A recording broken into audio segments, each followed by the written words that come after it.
Wait for a few people. Now, good morning. We're going to talk. Normally, I'm doing a little bit different. Normally, I talk about mental health.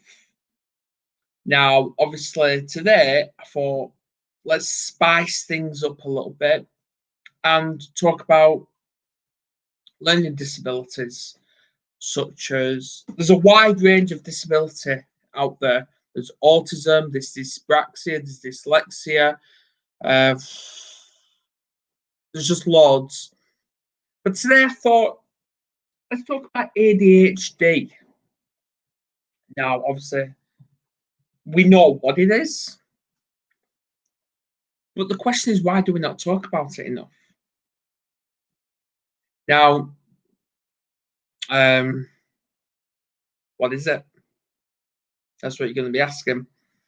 Now, ADHD stands for Attention Deficit Hyperactivity Disorder. That's what ADHD is. Now, obviously, it's a condition that includes inattentiveness, hyperactivity, or impulsiveness. Those are just symptoms of it. Let's talk about the traits. It can start as early as nursery age. That's how ADHD can be spotted, as young as nursery. So it could be 2, could be 3 years old, could even be younger than that. So now, in most cases, and this is what really winds me up, even though the symptoms are shown as nursery age, the professionals refuse to diagnose until as early as the ages between 6 and 12 years old. Now, obviously, we need to start something where that can change, where they can get diagnosed earlier. So then, obviously, the support then can get put into place for when they do start primary school. And I'm talking about all across the world, because ADHD is a global thing.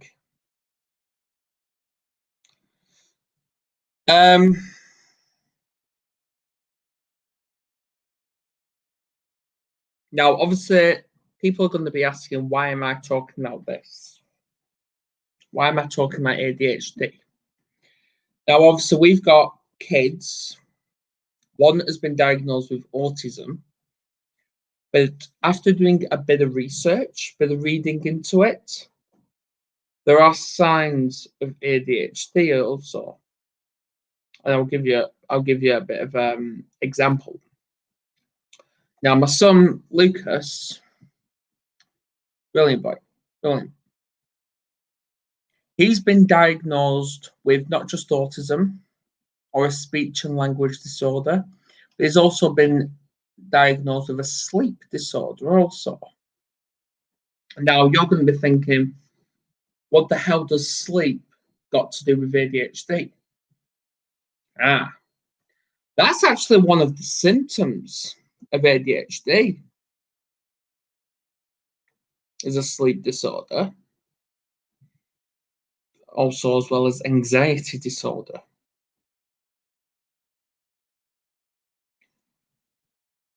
They are the additional problems because so they're actually added on for people with ADHD.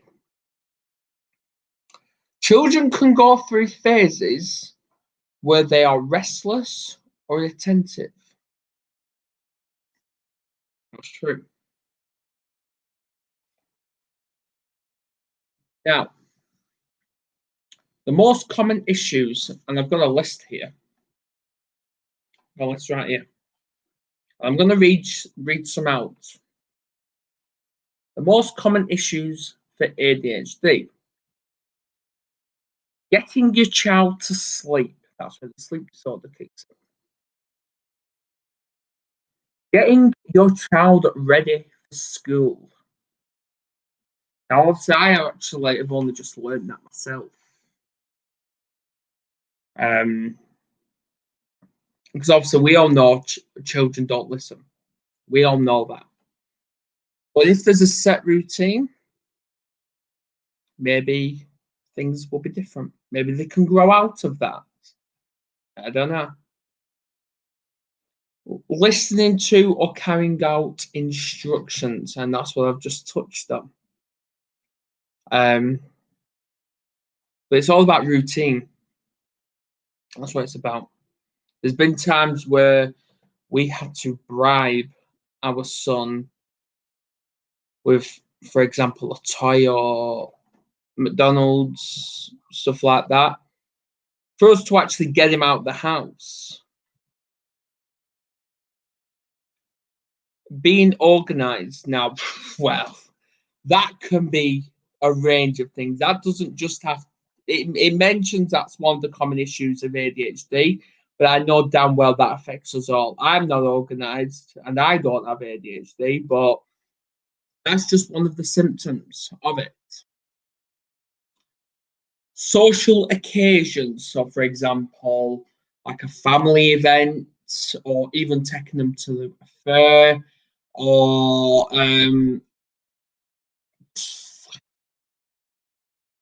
anything, or even, yeah, I'm just going to touch on a family meal now, or even a family party.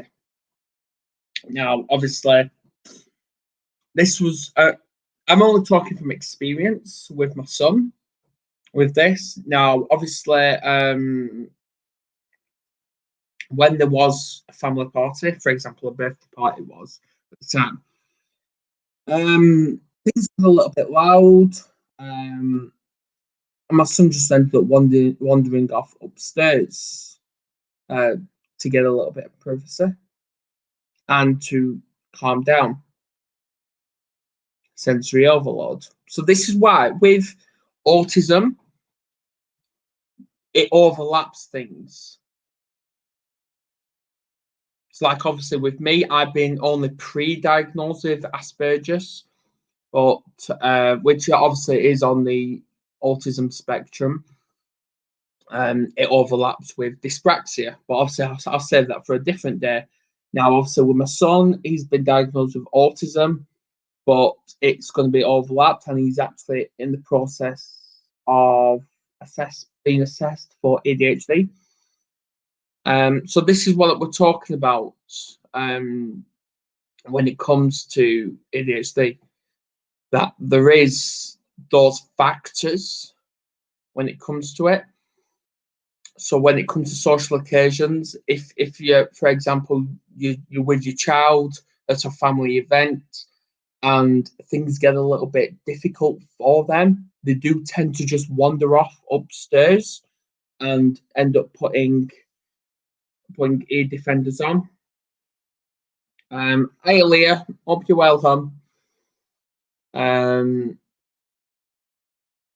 Shopping. Now, obviously, I've touched on that earlier, where obviously we had to bribe our son with, for example, McDonald's or a toy, just to actually get him out of the house. Well, the same with school as well. That's comes under the organised. All these are symptoms and traits of ADHD. Now, I'm going to talk about the inattentiveness. Now, obviously, the reason I'm laughing is because what it starts with: short attention span. Now, I know we all have that. We do. We all have that. And being easily distracted.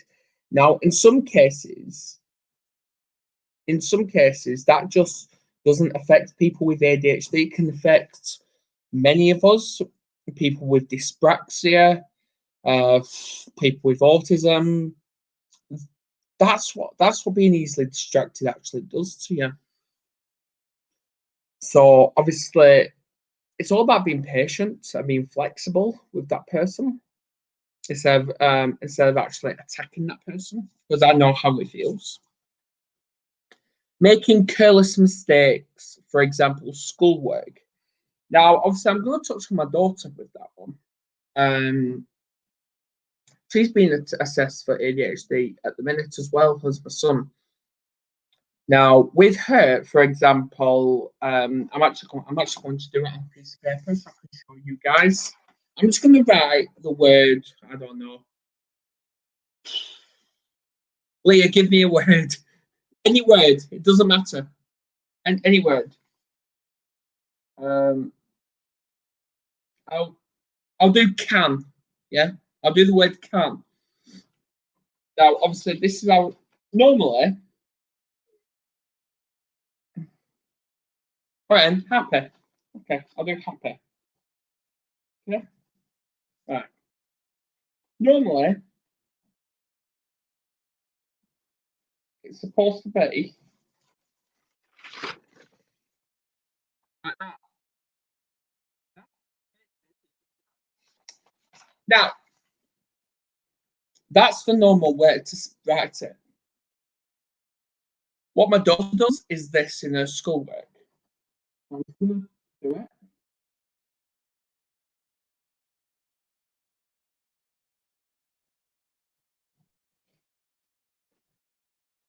See the difference? The difference? That's the correct way of doing it. I'm trying to. See, there you go. There you go. That's how my daughter does it. That's how my daughter does it. Now that is a trait of ADHD.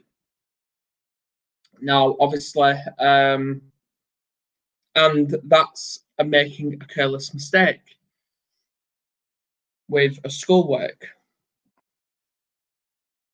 Now, the next one is being unable to stick to tasks.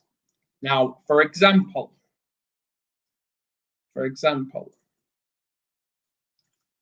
cleaning the room, cleaning a bedroom. Now, we all have to clean the bedroom every single day. No ifs, no buts. Now, what I have learned is when it comes to asking that child to clean the room and they refuse, you don't attack the person. You do not attack the person. That is the wrong way to go about it. You attack the situation. That's what I have learned. So, for example, this is what I did. I said to my daughter last night when she refused to clean the room. Went in. I said, "Have you seen your room?" She went, "Yes." Right. So, what are we going to do about it? Because it shouldn't be like this. She went, "Clean the room." I went, "Okay. Would you like help?" And she went, "Yeah." And then she quickly changed her mind and went, "No, I want to do it independent." I went, "Right, brilliant." Because we have to encourage things like this with our kids, especially when they're like at 7, 8 years old. Do a little bit of independent work with them where they need to clean the rooms. So obviously she did that all on her own. But when they're unable to stick to tasks, you do have to keep reminding them from time to time Otherwise, they're just never going to do it. And then they complain, oh, you've lost my toy. You need to buy me another one. And then when we buy another one, about 2 months later, that other one, that original one shows up. So there you go. Things like that. Probably, Leah, you know exactly what I'm talking about. I don't know. But anyway, appearing forgetful. Now, we all forget things from time to time. I do. My kids certainly do. That's a common thing. But it's with that with ADHD as well. They do forget things. Like, for example, when they're too glued onto something they're watching on YouTube or reading a book, or even when it's bedtime. Even when it's bedtime and they wake up, they forget to go to the toilet. Do we attack that person for it? No, we don't. We attack the situation. But we don't fault it. We do not fault it whatsoever, because we all make mistakes. A lot of us do. It's part of human nature. Constantly changing activity or tasks. Now, obviously, parents like to put routines into place. They like to put routines into place. And kids like to try and change that routine. Never works. Never works. But hey, what do I know? Difficulty organising tasks. Now, obviously, I've already covered that. I've already covered it. So obviously, I don't need to go through that again. Now, with the hyperactivity, let's go on to that. These are the common symptoms and signs we need to look out for when we think a child has got ADHD. Being unable to sit still. Okay? Being unable to sit still. Fidgeting. So, for example, doing all of that. Yeah? Playing like that. That's fidgeting. Unable to concentrate on a task. Excessive talking. Now, my daughter knows how to talk. Oh, yes, she does. No sense of danger. So, for example, road safety. When it comes to my son, if he's having a really bad day, and we're walking somewhere, he won't think twice of just walking into that, running into that road. He won't. This is why we get a taxi to school. For his safety. Being unable to wait your turn. Now, obviously, kids like that, they like the control. They do. They'll love it. But obviously, we need to think about being flexible with that and actually teamwork. And then the last one is mood swings. Wow. That could be linked to being a split personality disorder, where 1 minute they're happy, then an hour later they're upset, and an hour after that they're peed off. Yeah. It's just one of them. Now, obviously, that's just the outline of what ADHD actually is. So, obviously, there's no more. Exactly. So there's not much more to say about that. But obviously, I'll show that now. Yep, sounds a bit like your daughter Leah. Well, if you want to talk more about it, you can drop us a message. That's absolutely fantastic with you. Please get this video shared. I will be sharing this onto Facebook, no doubt about that. And I know I've got another video planned. I think that's in a couple of days. Or maybe even tomorrow. I don't know. I need to check my diary. Where I'm actually going to talk more about ADHD. to obviously coping strategies of what we can actually do with kids or even adults or with ADHD. Now, on that note, I am going to end this broadcast. Thank you for tuning in. And if this video actually resonates with someone you know, please send it them. Please send it them. And I would love feedback in the comments. This is live on YouTube, so please subscribe if you haven't subscribed already. And let's bring this awareness. And let's stop this discrimination of people who, they're not different, they're just unique. And let's do this. You're more than welcome, Leah. You're more welcome. And on that note, I'm going to end this, and thank you for listening.